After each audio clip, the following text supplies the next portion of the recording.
Gold, trusted gold buyers. మీరు తాకట్టు పెట్టిన బంగారాన్ని విడిపించి ఈ రోజు ఉన్న మార్కెట్ ధరకు కొనబడను.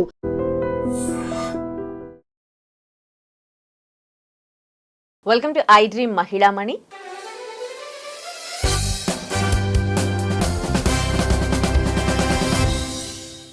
ప్రెసెంట్ మనతో ఉన్నారు సర్టిఫైడ్ ఫైనాన్షియల్ ప్లానర్ మాధవిరెడ్డి గారు. మాట్లాడదాం. హలో అండి, welcome to our studio. Hello అండి. మాధవిరెడ్డి గారు, మనం మహిళల్ని చూస్తూ ఉంటే చాలా మంది ఇంటి దగ్గర ఉండేవాళ్ళు ఉండొచ్చు, జాబ్ చేస్తున్న వాళ్ళైనా సరే, వాళ్ళు ఏంటంటే ఇంటి దగ్గర పక్కకి కానీ తెలిసిన వాళ్ళ దగ్గర చిట్టీలు వేస్తూ ఉంటారు. అది వందల రూపాయల దగ్గర నుంచి వేలు లక్షల వరకు కూడా చిట్టీలు వేస్తారు. కానీ స్టాక్ మార్కెట్, షేర్ మార్కెట్లో ఇన్వెస్ట్ చేయాలన్న థాట్ కూడా వాళ్ళకి రాదు. అంటే స్టాక్ మార్కెట్, షేర్ మార్కెట్ అంటే ఎంతో భయంగా చూస్తారు. ఎందుకని దీనికి సంబంధించి అవగాహన మహిళలకు రావట్లేదు? ఎందుకు ఆ ఫియర్? మీరేం అబ్జర్వ్ చేశారు? ఇది ఫియర్ కాదండి, దీన్ని నేను కంఫర్ట్ అంటాను. అంటే ఉమెన్ ఏంటంటే వాళ్ళ కంఫర్ట్ జోన్ చూసుకుంటారు. ఓకే, అంటే ఇప్పుడు స్టాక్ మార్కెట్ అనుకోండి, ఎవరినైనా అప్రోచ్ అవ్వాలి, దాని గురించి తెలుసుకోవాలి, దానికి కొంచెం ప్రొసీజర్ ఉంటుంది. ఇప్పుడు చిట్స్ అనుకోండి, ఏం ప్రొసీజర్ ఉంది? మీ ఆఫీస్లో ఎవరో వేస్తూ ఉంటారు, వాళ్ళతో పాటు నలుగురు వేస్తారు కాబట్టి నేను కూడా వాళ్ళతో వేసేస్తాను. అలానే ఇంటి దగ్గర మీ నైబర్స్ కానీ ఎక్కడో ఎవరో, లేకపోతే మీ ఫ్యామిలీలో ఎస్పెషల్లీ ఇదేముంది, ఇలా వెళ్తాము, మనీ ఏముంది, జస్ట్ జీపే చేసేస్తారు, మీకు చిట్ అయిపోతుంది, మీరేం వెళ్ళాల్సిన అవసరం లేదు, వీలైతే వెళ్తారు, లేదంటే వెళ్ళరు. Isn't it? ఇలాంటివి చూసానండి. ఇంకొకటి ఏంటంటే, ఎక్కువగా నేను ఈ మధ్య గమనిస్తుంది ఏంటంటే, ఈ కిట్టి పార్టీ చిట్టీస్ ఎక్కువైపోయాయండి. అవును, ఇవి ఎక్కువైపోయాయి. అసలు ఐ డోంట్ ఈవెన్ అండర్స్టాండ్. అసలు ఎంత అంటే 10,000, 20,000, 30,000 కూడా అండి. అది కిట్టి పార్టీ లాగా వీళ్ళందరూ కూడా ఒక 30,000, 20,000 ఇట్లా పెట్టేసి వాళ్ళు ఎవ్రీ మంత్ బయటకు వెళ్ళడము, లేకపోతే ఎవ్రీ మంత్ ఎంజాయ్ చేయడమో, లేదు అంటే ఆ మనీ అనేది కంటిన్యూగా కొంత అమౌంట్ రాగానే ఇంకా దేనికైనా ఖర్చు పెట్టడము. అంటే ఈ రెండు రకాల చిట్స్.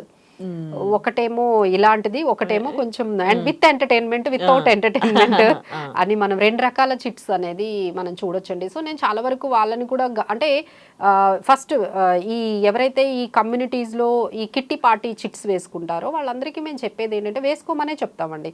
కానీ ఎన్నండి, ఒక ఆమె ఏంటంటే 4-5 కిట్టి పార్టీస్, 4-5 చిట్స్. ఎందుకు ఇన్ని? ఒకటి వేసుకోండి, లేదు అంటే ఒక 10,000 వేసుకోండి, మిగతాది at least you can try something else, right? కొత్తది ఏమైనా మీరు అన్నట్టుగా మ్యూచువల్ ఫండ్స్, స్టాక్ మార్కెట్ ఎందుకు ట్రై చేయకూడదు? ఒక 10,000, ఒక 5,000 అట్లా అన్నీ ఇక్కడే పెట్టాలని ఏముంది? అది ఒకటి. ఇంకొకటి ఏంటంటే, ఇది ఇలా మీరు అన్నట్టుగా ఆఫీస్లో తెలిసిన వాళ్ళందరూ కలిపి ఒక గ్రూప్ చిట్ వేసుకోవడము, లేకపోతే ఇక్కడ ఆఫీస్ ఇంటి దగ్గర వేసుకోవడము, ఇవన్నీ ఏంటంటే దానివల్ల ఏంటంటే తను కంఫర్ట్గా ఫీల్ అవుతుంది. తెలిసిన వాళ్ళు కదా, తెలిసిన వాళ్ళు. ఇందులో మీరేమీ స్కిల్ యూజ్ చేయాల్సింది ఏం లేదు కదా, మనకి రిస్క్ కూడా అంతగా అనిపించదు. బట్ రిస్క్ ఉంటుందండి, డెఫినెట్లీ రిస్క్ ఉంటుంది. ఎలాంటి రిస్క్ ఉంటుందంటే, ఫస్ట్ రిస్క్ ఏంటంటే అసలు రిటర్న్స్ ఎంత వస్తున్నాయో మీకు తెలుసా? మీరు ఎవ్రీ మంత్ ఎంతో కడుతున్నారు, ఫైనల్గా ఒక అమౌంట్ అనేది మీరు తీసుకుంటున్నారు, లేదు మధ్యలో తీసుకుంటున్నారు, అసలు మీకు రిటర్న్స్ ఎంత వర్కౌట్ అవుతున్నాయి ఎవరు క్యాలిక్యులేషన్స్ చేసుకోరండి. బట్ వేరాజ్ కన్సర్న్ మేము అన్ని క్యాలిక్యులేషన్స్ వేసుకున్న తర్వాత, చాలామంది వేసుకున్న ఆ క్యాలిక్యులేషన్స్ బట్టి చెప్తున్నాం, చాలా తక్కువే ఉంటాయండి. ఒక 6-7% వరకు మీకు వర్కౌట్ అవుతూ ఉండొచ్చు. ఇంకా ఇంతకన్నా ఎక్కువ వస్తుందంటే రిస్క్ కూడా ఉంటుంది కదండి. మనం చాలా చూస్తున్నాం కదా చిట్స్, సడన్గా అంత తీసుకొని వెళ్ళిపోతారు. ఎందుకంటే రిటర్న్స్ ఎక్కువ ఇస్తున్నారు కదా.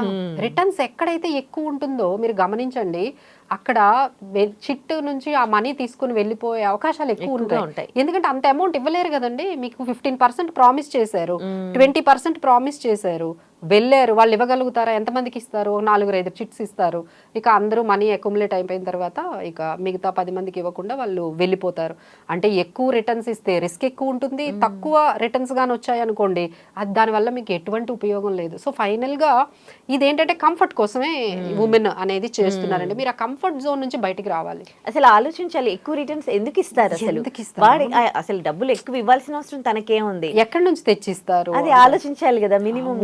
అవును, అలానే చాలా వరకు ఇక్కడ జరిగేవన్నీ కూడా మోసాలన్నీ ఏంటంటే రిటర్న్స్ ఎక్కువ ఇస్తామనగానే అట్రాక్ట్ అయిపోవడం.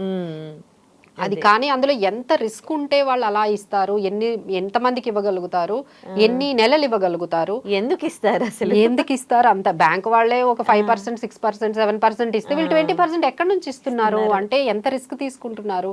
మీ మనీతో ఒకసారి ఆలోచించండి. ఇలాంటి స్కీమ్స్, స్కామ్స్ బయట బాగా జరుగుతూ ఉన్నాయండి. ఇంకోటి ఏంటంటే ఈ స్టాక్ మార్కెట్ అనగానే గ్యాంబ్లింగ్ అని, స్పెక్యులేషన్, ఇది ఎప్పుడు పడిపోతుందో తెలియదు, ఎప్పుడు పెరిగిపోతుందో తెలియదు, ఇందులో మనకి ఏంటంటే చాలా డబ్బులు పోయాయి అంటే ఇలాంటివన్నీ చదువుతూ ఉంటారు కదండి. సో దానివల్ల ఏంటంటే భయపడిపోతారు.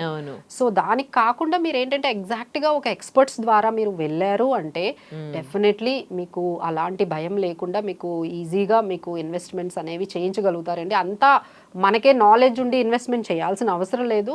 ఎక్స్పర్ట్స్ దగ్గరికి ఇప్పుడు మా దగ్గరకైనా వచ్చారనుకోండి, మేము ఈజీగా వాళ్ళ చేత ఎలా చేయించాలనేది గైడెన్స్ ఇస్తాం కదా. సో ముందు ఆ భయం అనేది తగ్గించుకోవాలి. సో మేము అలా ఎడ్యుకేట్ చేస్తూ ఉంటామండి. ఓకే, చిట్టు వేయండి, ఒక 50,000 చిట్టు అనుకోండి, అక్కడ 20,000 వేయండి, ఇక్కడ 30,000 పెట్టి చూడండి, మీకు ఎక్స్పీరియన్స్ అవుతుంది కదా. అట్లీస్ట్ 2 చోట్ల చూడండి. ఓకే, చిట్టు పెట్టడం వల్ల మనకి ఎలా ఉంది, ఇక్కడ ఎస్ఐపిస్ చేసాము, మ్యూచువల్ ఫండ్స్ పెట్టాము, స్టాక్స్ లో పెట్టాము, ఈ ఫస్ట్ ఎక్స్పీరియన్స్ అవ్వండి ఒక 2 years. ముందే భయపడి వెనక్కి వెళ్ళిపోతే ఎట్లా? ఫస్ట్ మీరు పెట్టిన తర్వాత కదా నిజమేంటో తెలుస్తుంది. నిజంగా మీరు ఏవైతే వింటున్నారో స్టాక్ మార్కెట్ అంటే చాలా గ్యాంబ్లింగ్, స్పెక్యులేషన్, అసలు మీరు పెడితే కదా తెలుస్తుంది అందులో నిజమేంటో. అది తెలియాలి అంటే కొంత అమౌంట్ పెట్టండి, ఎక్కువ కాదు, జస్ట్ ఎక్స్పెరిమెంట్ గా చెయ్యండి. మినిమం ఎంత చేయొచ్చు? 10,000, 5,000 కూడా చేసుకోవచ్చు కదండి. ఎవ్రీ మంత్ మీరు పెట్టి చూడండి, ఆ తర్వాత మీకే కాన్ఫిడెన్స్ వస్తుంది కదా. ఆ తర్వాత నెమ్మదిగా మీరు దాన్నే మీరు ఇంక్రీజ్ చేసుకుంటారు, ఆ రిటర్న్స్ అన్ని చూసి, అందులో బెనిఫిట్స్ అన్ని చూసి. సో బయట ఏవైనా చెప్పినవన్నీ కూడా మీరు అన్నీ నమ్మడానికి ఏమీ లేదండి. రిస్క్ అయితే అందులో ఉంటుంది, ఎందులో అయినా ఉంటుంది. బట్ ఏంటంటే మనము ఎక్కడ మనం పద్ధతిగా మనము రిటర్న్స్ తో పాటు రిస్క్ ని మేనేజ్ చేసుకుంటున్నాం అనే దాని మీదే మనకి ఇన్వెస్ట్మెంట్స్ అన్ని డిపెండ్ అవుతాయండి. ఎక్కడ రిస్క్ తీసుకోవాలి, ఎంత తీసుకోవాలి, ఎంత రిటర్న్స్ ఎక్స్పెక్ట్ చేయాలి, ఇవన్నీ కూడా ఒక అవగాహన కావాలి అంటే మీకు ఒక ఫైనాన్షియల్ ఎక్స్పర్ట్ మేమందరం ఉన్నామండి. అప్పట్లా కాదు. ఇప్పుడు చాలా మంది ఏమనుకుంటారు, ఫస్ట్ సెకండ్ క్వశ్చన్ ఏంటంటే వీళ్ళు ఎక్కడ ఉంటారు, వీళ్ళని ఎలా కలవాలి, మనమేమో ఎక్కడో దూరంగా ఉన్నాము, వీళ్ళు హైదరాబాద్లో ఉంటారు. ఇప్పుడు అలా ఏం లేదండి, మీరు ఫోన్లో కూడా అప్రోచ్ అవ్వచ్చు, ఆన్లైన్లో అప్రోచ్ అవ్వచ్చు, జూమ్ ద్వారా కనెక్ట్ అవ్వచ్చు.